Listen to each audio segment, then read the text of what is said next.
नमस्ते मित्रों, राम राम। बस 10 दिन बचे हैं। मन में कई उथल पुथल मच रही होगी, बहुत स्वाभाविक है। और मैं ये सोचता हूं कि अगर मैं इस सेकंड ग्रेड हिंदी परीक्षा में अगर एक अभ्यर्थी की तरह तैयारी कर रहा होता तो इन 10 दिनों का उपयोग कैसे करता, इसके बारे में मैं अपने चिंतन के आधार पर आपसे कुछ बातें साझा करूंगा। वीडियो का उद्देश्य केवल और केवल आपको इन 10 दिनों तक सहज रखने के लिए, हमारे जो अनुभव हैं वो आप तक पहुंचाने हैं। आपका समय खराब करना, व्यूज बढ़ाने के लिए या ऐसा कोई करने के लिए ये कोई उद्देश्य नहीं है ना। बस उद्देश्य एक ही है कि आप जो हैं इन 10 दिनों तक बिल्कुल सधे हुए रहेंगे। तो आपको इन 10 दिनों में क्या क्या करना चाहिए वो मेरे अनुभव के आधार पर मैं आपसे शेयर कर रहा हूं। मेरे अनुभव आपके लिए लाभकारी हो भी सकते हैं और नहीं भी हो सकते हैं, क्योंकि हर व्यक्ति अपनी अलग दृष्टिकोण से, अलग धारा से सोचने का प्रयास करता है। लेकिन हम जिस धारा में आप अभी बह रहे हैं उसे थोड़ा पार करके आगे की तरफ आ चुके हैं, इसलिए कहीं हमारे अनुभव का लाभ आपको मिल जाए तो अच्छा है।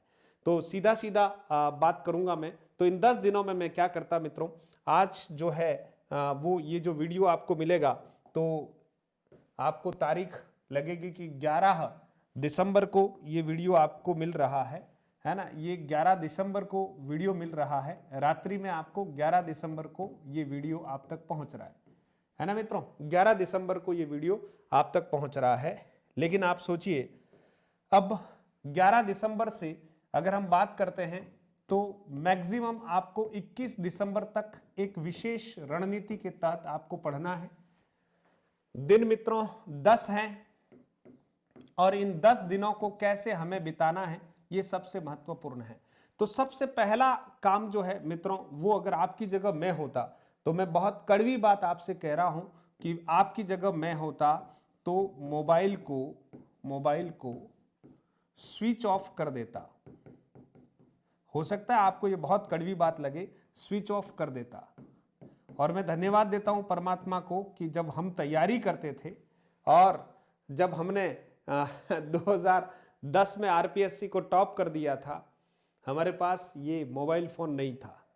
बस कुछ चुनिंदा किताबें थी और हमारी कुछ चिंताएं हमारे साथ थी, आगे बढ़ने की एक ललक थी, परमात्मा और माता पिता का, गुरुजनों का आशीर्वाद था। इसके अलावा हमारे पास कुछ नहीं था।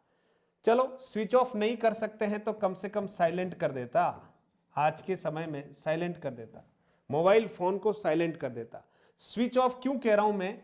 स्विच ऑफ करने का अर्थ ये नहीं कि आपको किसी ऑनलाइन क्लास के लिए मैं रोक रहा हूं, मेरा कहने का मंतव्य वो नहीं है। हाँ, लेकिन आप जिनकी ऑनलाइन क्लास ले रहे हैं उस समय स्विच ऑन कर दो, क्या दिक्कत है? आपको लगता है कि 9 बजे मुझे मधुरम हिंदी की क्लास लेनी है, या आपको लगता है कि एक्स जीके की क्लास मेरे को लेनी है, तो उस समय ऑन कर दो। उसके बाद ज्यादा विचार करने की जरूरत नहीं है, ठीक है। दूसरा इसीलिए कह रहा हूं क्योंकि ये हिम्मत अगर कोई कर देगा ना तो 10 दिन तक।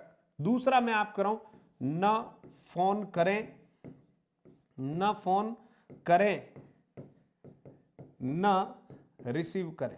कितनी कड़वी बात है मित्रों, रिसीव करें।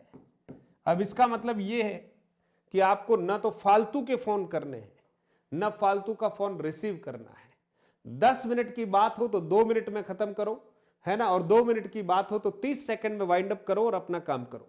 कारण यह है कि हमारे पास समय जो है वो कितना, 10 दिन है। और 10 दिन में अगर आप 18 घंटे, हालांकि अंतिम दिन तो इतना नहीं पढ़ पाएंगे हम, है ना, अंतिम दिन हो सकता है कि हम 8 दिन ही इतना पढ़ पाए, तो अधिकतम 18 घंटे की अगर हम बात करते हैं मित्रों तो हमारे पास जो है 180 घंटे का मैक्सिमम समय। ये मैं तो और इसको कम कर लूं मान लो, तो चलिए अगर 18 घंटे पढ़ भी लेते हैं अधिकतम तो 180 घंटे हैं मित्रों। और इस 180 घंटे में हमारे पास जीके भी है मित्रों और हमारे पास विषय भी है ना। तो अब आप सोचिए अब हमें क्या करना चाहिए। अब तो केवल आपको क्या करना है, न फोन करें न रिसीव करें, फालतू के, बहुत आवश्यक हो तो ही फोन करना है। बाकी अभी 23 तारीख को हम निपटेंगे, है ना, 23 तारीख को हम निपटेंगे। अभी आप देखिए हमें क्या करना है। अब आप देखिए इन 5 दिनों में आप 5 दिन में मान लीजिए जीके है आपका, तो आप सरसरी निगाह से, निगाह से अपने नोट्स को, नोट्स को, नोट्स को 4 गुनी गति से, गति से पढ़ें। क्योंकि मुझे नोट्स बनाकर पढ़ने की आदत थी, है ना, इसलिए मैं क्या करता था, पहले थोड़ा सा विस्तृत नोट्स बनाता था, सेकंड टाइम में और उसको थोड़ा कंसाइज करता था, और थर्ड टाइम का समय मिलता था और उसको छोटा कर देता था। और मेरे पास जो है बिल्कुल 1-2 छोटी छोटी डायरियां, बुकलेट जैसा रहती थी, और उसमें मेरा पूरा जो है उस बिंदु में पूरा सिंधु हमारा हुआ करता था। तो बस इसको 5 दिन में जीके सरसरी निगाह, है ना, निगाह से अपने नोट्स को 4 गुनी गति से पढ़ें। और अपने नोट्स नहीं है तो आपने जिन जिन किताबों में टिक लगा रखा है जो भी है उसको आप 4 गुना गति से पढ़ेंगे। अब इतना समय नहीं है। विषय की अगर बात करें मित्रों तो विषय भी अब आपको कितना, 5 दिन पढ़ना है। विषय आप 5 दिन अच्छे से पढ़ेंगे और वो भी अपने नोट्स पढ़ेंगे, है ना, अपने नोट्स पढ़ेंगे। 15 दिन की रणनीति में मैंने अंक विभाजन बताया है, इसलिए समय खराब नहीं करूंगा। 15 दिन शेष क्या करें विशेष, इस नाम से जो वीडियो बनाया है उसमें मैंने पूरा अंक वाइज आपको थोड़ा सा बाइफरगेट करके बताया है, इसलिए अब आप ध्यान दीजिएगा। अब आपको हिंदी विषय में विशेष ध्यान क्या देना है, तो आप ध्यान रखिएगा, जो स्नातक स्तरीय पाठ्यक्रम में नई रचनाएं जो जुड़ी हुई है उसको प्रमुखता से आप जरूर देखें। नई रचनाएं अवश्य देखें, है ना, नई रचनाएं अवश्य देखें, ठीक है, नई रचनाएं अवश्य देखनी है, ठीक है। और काव्यशास्त्र, काव्यशास्त्र और साथ ही साथ व्याकरण बहुत स्कोरिंग पार्ट रहने वाले हैं, इनको एक बार सरसरी निगाह से जरूर देखें। व्याकरण जो है ये दोनों काफी स्कोरिंग रहने वाले हैं, ठीक है। और शिक्षण विधियां पढ़ लें, बहुत ज्यादा चिंता नहीं करें, शिक्षण विधियों में 1-2 प्रश्न उल्टे सीधे हो ही जाएंगे, कितनी ही मेहनत करने के बाद भी शिक्षण विधियां पढ़ लें, बहुत ज्यादा चिंता नहीं करें। एक आध दिन जैसा भी आप समय निकालें, है ना, तो इन शिक्षण विधियों को, मूल्यांकन, उपचारात्मक शिक्षण, निदानात्मक परीक्षण जो भी है सबको एक बार पढ़ लें आप बस। फिर मित्रों कोशिश करिएगा कि 1 दिन 2 दिन वस्तुनिष्ठ प्रश्नों को जरूर हल करें, वस्तुनिष्ठ प्रश्नों को हल करें। वस्तुनिष्ठ प्रश्नों को आपको क्या करना चाहिए, हल करना चाहिए, प्रश्नों को हल करना चाहिए, और वो भी एक स्पीड के साथ हल करना है, ठीक है। टेस्ट सीरीज आपके पास हो तो जितने टेस्ट आप दे पा रहे हैं दीजिए टेस्ट सीरीज। उस समय जब आप थोड़ा थक जाते हो तो टेस्ट सीरीज जो आपने ज्वाइन कर रखी है उसके टेस्ट दीजिए, कर रखी है उसके टेस्ट दे दीजिए मित्रों, ठीक है। मधुरम हिंदी की टेस्ट सीरीज आपके पास है 2, 4, 5, 6 चैप्टर और हैं उसमें हम डाल रहे हैं, क्योंकि आपने बाकी के सारे चैप्टर्स कर लिए तो जाते जाते 1, 2, 4 चैप्टर को और देख के चले जाना, उसको कोई रटना नहीं है, टेस्ट सीरीज को बहुत ज्यादा रटना नहीं है। तो जिस समय लगा कि हाँ यार अब सोने जा रहे हैं, आधा घंटा चलो 1 टेस्ट दे देते, 2 टेस्ट देते, धमाधम दे दीजिएगा, है ना। इसलिए टेस्ट सीरीज को लेकर पूरे दिन ना बैठे आप, तो टेस्ट सीरीज के लिए थोड़ा सा समय निकालें, सोते समय उससे पहले घंटा पर जैसा भी आपको लगता है आप अपनी ओर से टेस्ट दे दें। बहुत ज्यादा ऐसा नहीं कि टेस्ट सीरीज के ऊपर ही आप पड़े हुए रहें, ऐसा नहीं करना है, क्योंकि आपको रिवीजन में थोड़ा कंटेंट जो है शॉर्ट में पढ़ना है, लेकिन पढ़ना जरूर है, इस बात का आप ख्याल रखना है। और अगली बात जो है नेगेटिविटी, नेगेटिविटी को त्याग दें।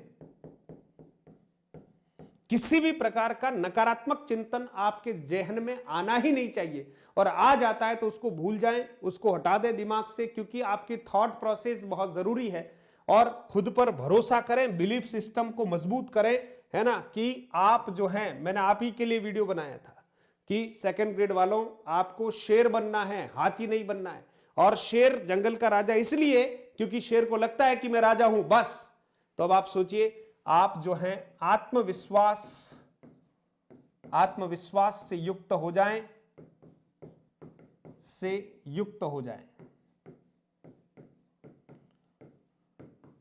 ठीक है। अति आत्मविश्वासी नहीं बनना है, अति आत्मविश्वासी आपको नहीं बनना है, अति आत्मविश्वासी आपको नहीं बनना है, नहीं बनना है ना। आत्मविश्वास ठीक बात है, अति आत्मविश्वासी आपको बनना ही नहीं है, ठीक है। और घर परिवार के सदस्यों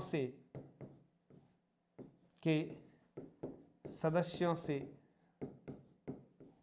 से किसी भी वैचारिक उलझन से बचना है, किसी भी वैचारिक उलझन,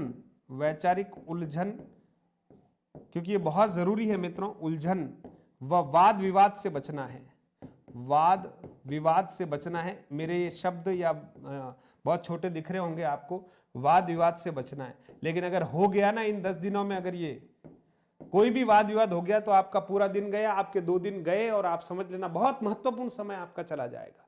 इसलिए किसी भी अनावश्यक उलझन, वाद विवाद, ऐसी कोई भी बात अपनी ओर से नहीं छेड़नी है ना, जिससे कहीं अब उपद्रव हो जाए, ऐसा हमें नहीं करना है। फिर एक बात और बहुत महत्वपूर्ण है, स्वयं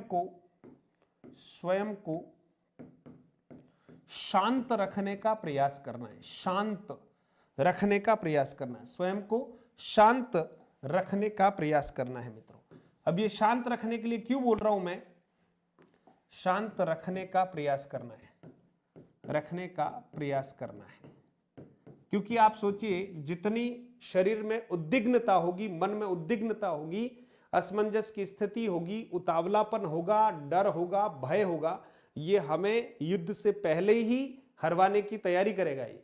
इसलिए हमें बहुत शांत रहना है, ठीक है, और आपको बड़ा धीर है ना, या धीरज धारण करना है, यूं मान लीजिए, है ना, और उग्र नहीं होना है, किसी भी बात के लिए उग्र नहीं होना है, ध्यान रखिएगा, उग्र नहीं होना है, ठीक है। और इसी को कहेंगे कि दिमाग को ठंडा रखना है, दिमाग को क्या रखना है, ध्यान देना, दिमाग को ठंडा रखना है, और भूल कर भी गुस्सा नहीं करना है। ये बात छोटी लगेगी आपको, भूल कर भी गुस्सा नहीं करना है, भूल कर भी गुस्सा नहीं करना है, क्योंकि अब वो समय चला गया है, गुस्सा नहीं करना, न तो स्वयं पर करना है, न दूसरों पे करना है। पहले कक्षाओं में मैं कह रहा था कि स्वयं पर गुस्सा कीजिए, लेकिन अब वो भी समय नहीं है, इसलिए भूल कर भी गुस्सा नहीं करना है, क्योंकि ये गुस्सा जो है हमारी हार्ट बीट को बढ़ाता है, रक्त के प्रवाह को बढ़ाता है, हमारी थॉट प्रोसेस में कहीं न कहीं ये बाधा उपस्थित करता है। तो हम ऐसा कोई भी काम नहीं करेंगे, कूल डाउन रहेंगे, शांत मानसिकता के साथ हमने जो चूज कर रखा है, चयन कर रखा है, उसी का अध्ययन करना है, उसी को सुनना है। और अनावश्यक एक और आपको जाते जाते कह दूं, ठीक है, आपको महा मैराथन से बचना है, मैराथन से बचना चाहिए, बचना चाहिए। अब मैं ये नहीं कह रहा हूं कि मत देखना, बचना चाहिए, ठीक है। और देखने का मन भी करे, देखना भी हो तो लाइव न देखें, ये बहुत महत्वपूर्ण बात है। देखना भी हो तो लाइव नहीं देखें, रिकॉर्डेड हो उस समय देख लें आप, और स्पीड के साथ देख लें, उसको दुगनी तुगनी स्पीड में देखकर अपना काम पूरा कर लें, ठीक है। और अब समय है स्वयं पुस्तकों के साथ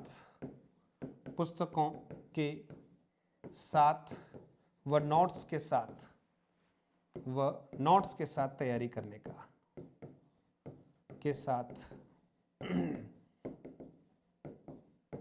तैयारी करने का। और फिर से कह रहा हूं, मोबाइल स्विच ऑफ। और मैं आपको बता दूं, मेरा तो हमेशा साइलेंट ही रहता है, सफलता के बाद भी साइलेंट ही रहता है, रिंगटोन नहीं सुनता मैं। आवश्यक होगा उसको कॉल बैक कर लूंगा या देख लूंगा, अति आवश्यक है उस कॉल को उठाऊंगा। आपके लिए जरूर मैं प्रयास करता हूं कि जब भी आपका कॉल या मैसेज हो तो मैं प्राथमिकता से उसको देखने का प्रयास करता हूं, भले ऐप पर हो, यहां पर हो, है ना। हमारे कुछ साथी कभी उद्विग्नतावश किसी बात को लेकर खफा भी हो जाते, तो मैं उनसे आग्रह करता हूं कि अब खफा होने का समय नहीं है ना। न तो आपको 100, 200, 500 रुपए में उलझना है, न कोई 1-2 चीजों या 1-2 गलतियों में ही उलझ कर बैठ जाना है। ये वाद विवाद का समय नहीं है, 10 दिन है, बड़ी प्रसन्नता के साथ, श्रद्धा के साथ जितना आपने पढ़ रखा है उसको सहेज कर चले जाना, बस आपका चयन जरूर हो जाएगा मित्रों, है ना। किसी ने कहा कि जिंदा हैं तो चुनौतियां बहुत आएगी, है ना। ये जिंदेपन की निशानी है कि जीवन में चुनौतियां बहुत आएगी, रास्ते बहुत रोके जाएंगे। और अगर हम मुर्दा होते मित्रों, तो मुर्दों के लिए तो रास्ते लोग जो है छोड़ देते हैं, और जिंदा हैं तो कई चुनौतियां, कई लोग हमारे रास्ते में आएंगे, लेकिन हम हैं कि उन चुनौतियों को बुद्धि के साथ स्वीकार करते हुए, अपना मार्ग खोजते हुए हम आगे बढ़ जाएंगे। हम अभी कांटे साफ करने वाली स्थिति में नहीं है, कांटों से बचकर हमें हमारे ध्येय तक पहुंचना है। स्वस्थ मानसिकता के साथ, स्वस्थ शरीर के साथ, अच्छे कंटेंट के साथ, मजबूती के साथ हमें 22 तारीख को अपने आप को प्रूव करना है। इसलिए मेरा आपसे आग्रह है, अगर आप जब भी लगता है कि मेरा मन अशांत हो रहा है, 5 मिनट के लिए आप आंखें बंद करके स्वयं चिंतन करते हुए उस स्थिति को याद कीजिएगा कि हाँ, कोई न कोई है जो मेरी चिंता कर रहा है, और कोई न कोई है जो मुझे प्रेरणा भी दे रहा है, जिसने मुझे कई रातों जगा दिया है ना, जिसने मुझे कई घंटों पढ़वा दिया। तो फिर ठीक है ना, मुझे किसी का सहारा है, मुझे मेरे कर्म पर भरोसा है ना, कोई न कोई है जो मुझे देख रहा है। तो बस मैं सही करूंगा, मुझे ज्यादा हीन नहीं सोचना चाहिए। ऐसा करके गहरी सांस लेते हुए अपने आप को पुनः स्टेबल कीजिए। कभी आपको विषय में अरुचि लगती हो तो जीके पढ़ लीजिएगा, और जीके में अगर थोड़ा बहुत कहीं अरुचि आपको लगती है तो विषय पढ़ लीजिएगा, और फिर भी दोनों में लगता है तो कुछ समय टेस्ट दे लीजिएगा। आपके पास काफ़ी व्यवस्थाएं हैं, उसको बड़ा गंभीरता के साथ, है ना, बहुत धैर्य के साथ, बहुत कूल माइंडेड होकर, बहुत आराम से, है ना, अबस पढ़ना है। यानी अब हमारे शरीर में, हमारे मन में किसी प्रकार का तनाव नहीं लेंगे, तो देखिएगा आपका प्रदर्शन बहुत ज़बरदस्त होने वाला है। मैं आप सबके लिए प्रार्थना करता हूँ, माँ जगदम्बा से प्रार्थना करता हूँ, माँ सरस्वती से प्रार्थना करता हूँ, बालाजी महाराज से प्रार्थना करता हूँ कि आपके भीतर वो शक्तियाँ जो है जागृत रखे। 22 तक आप उस चैतन्य अवस्था में रहें, है ना, उस विश्वास और आनंद के साथ रहें, जिससे आप अपनी प्रतिभा का पूरा प्रदर्शन उस दिन कर पाएं जिस दिन के लिए आप वर्षों से मेहनत कर रहे हैं। आप सबकी सफलता की अग्रिम शुभकामनाएं करता हूं मित्रों। बहुत बहुत धन्यवाद। बस आप इन 10 दिनों में ऐसा ही सोचते रहें जैसा मैं सोच रहा था। अगर आपको मेरी सोच ठीक लगती हो तो फॉलो कीजिए, बाकी हर व्यक्तित्व अलग अलग है। बस आप किसी भी तरह से कुछ भी कीजिए, इन 10 दिनों में अपने आप को ठीक रखिएगा, है ना, अपने आप को सहेज कर रखिएगा। सब दृष्टिकोणों से अपने आप को हो सके तो अपना स्थान जो है न छोड़ें। जिस स्थान पर बैठकर या जिस घर में आप घूम कर तैयारी करते हैं, 10 दिनों तक बस उसी में आनंद के साथ रहें। बाहरी दुनिया से बचें, किसी भी कार्यक्रम में जाने से बिल्कुल बचें, है ना, नहीं जाना है, नहीं जाना है, नहीं जाना है। बहुत बहुत धन्यवाद मित्रों। जय हिंद, जय भारत।